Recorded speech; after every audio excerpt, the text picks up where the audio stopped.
Доброго дня, діти! Зараз у нас школа безпеки та здоров'я. Тема бесіди, бесіда природа друг, коли ти її добре знаєш, а також стихійне лихо. Послухайте віршик.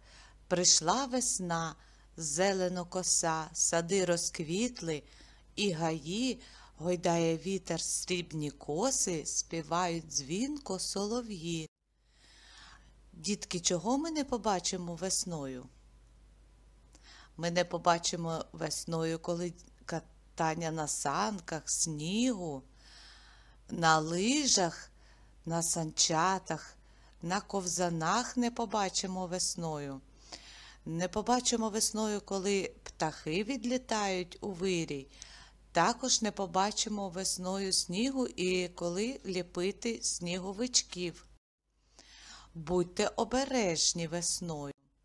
Пам'ятайте, куди б ви не пішли, ви можете опинитись у екстремальних умовах, тому знайте приблизно свій шлях мандрівки, майте при собі засоби визначення напрямків сторін горизонту і майте одяг, придатний для будь-яких погодних умов.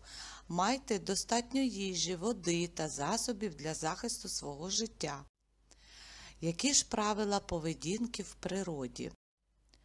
Категорично заборонено залишати в лісі упаковки з пластмаси, пластика і жерсть, а також консервні банки, скляні пляшки. Вони украй руйнівно діють на природний фон.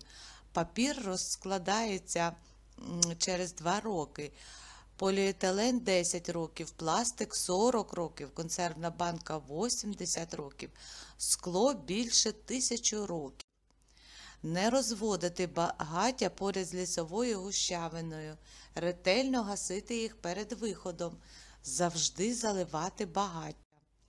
Не зривайте і не толочіть рослини, вони можуть бути занесені в Червону книгу і знаходяться під охороною держави.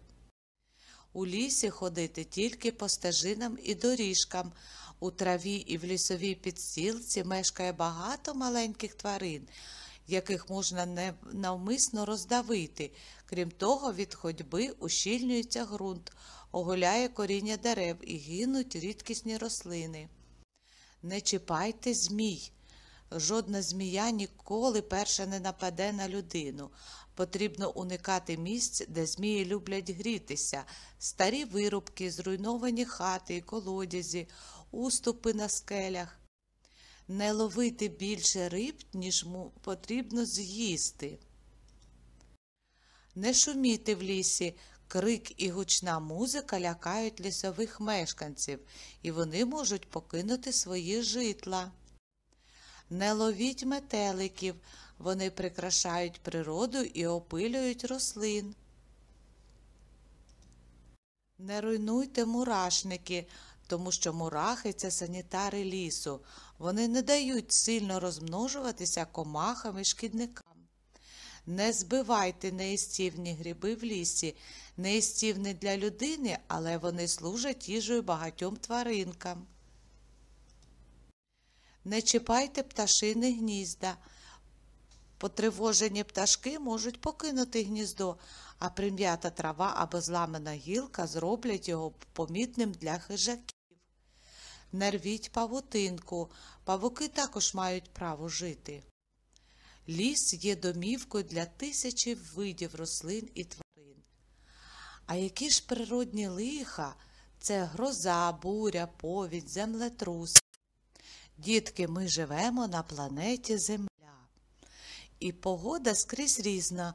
Ось така погода в пустелі, погода в джунглях, в Арктиці, в Україні.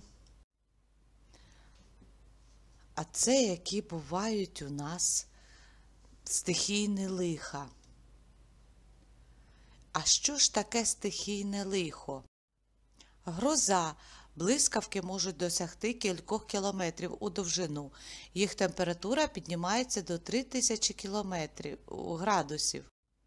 Ось така буває гроза. Буря, ураган і смерч – це дуже сильні вітри, що спричиняють велике руйнування. Повінь. Вони з'являються після раптового і довгого танення снігу або під час сильної зливи. Живі провісники стихійних лих. Дерева, собаки, гадюки, коні, котики, попугайчики.